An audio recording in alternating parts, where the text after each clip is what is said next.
জাতীয়তাবাদী তারেক জিয়া প্রজন্ম দলের পক্ষ থেকে সভাপতি হাজী আনোয়ার হোসেন রানা ঈদ বস্তু বিতরণ করেন ঢাকার বিভিন্ন এলাকায়। এ সময় দলের বিভিন্ন নেতাকর্মীগণ উপস্থিত ছিলেন।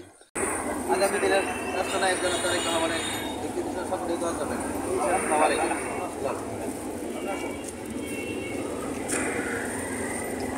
আরো দেখ সিরালে থাকেন যারা পাইছেন গাড়ির ধারে চলে যান, গাড়ির ধারে চলে যান, গাড়ির ধারে চলে যান।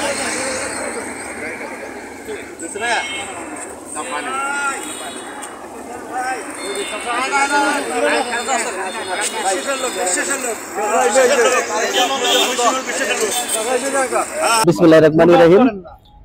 বাংলাদেশ জাতীয়তাবাদী বিএনপি ও বিএনপি সহযোগী সংগঠন জাতীয়তাবাদী তারেক জিয়ার প্রজন্ম দল, ইনশাল্লাহ আমরা সবসময় অসহায় মানুষের পিছনে সবসময় ছিলাম এবং ভবিষ্যতেও থাকবে।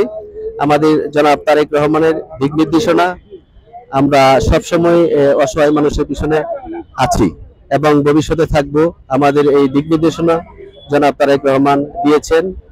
আর এই দেশ সোনার বাংলাদেশ, ইনশাল্লাহ আশা করি বিএনপি আবার ক্ষমতায় আসবে, সোনার বাংলাদেশ নামে ইনশাল্লাহ প্রতিষ্ঠিত করবে। এটাই আমাদের মূল লক্ষ্য।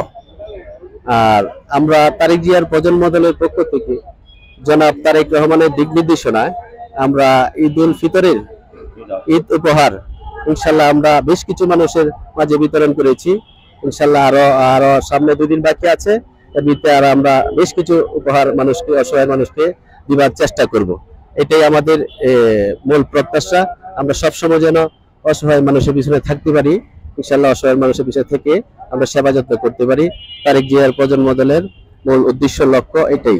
জনাব তারেক রহমান, তারেক জিয়ার প্রজন্ম দল এরকম একটা সংগঠন, উনি বলেছে যে এই সংগঠনের জন্য কখনো দুর্নীতির সাথে জড়িত না হয়। ঠিক আছে, যদি দুর্নীতির সাথে জড়িত হয় তাহলে আমার নামের উপর যে সংগঠন এটা কলঙ্কিত হবে। বাংলাদেশের মানুষ যাতে এরকম ভাবে এই সংগঠনকে প্রতিষ্ঠিত করবা যাতে কোনো শহীদ জিয়ার আদর্শের মতন জনাব তারেক রহমানের আদর্শ যাতে ধরে রাখতে পারো।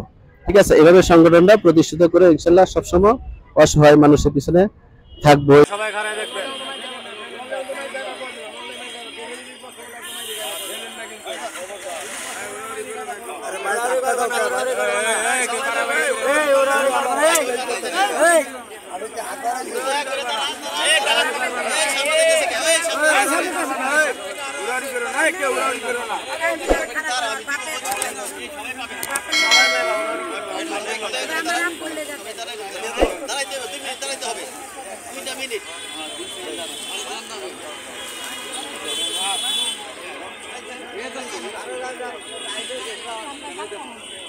দাঁড়াইতে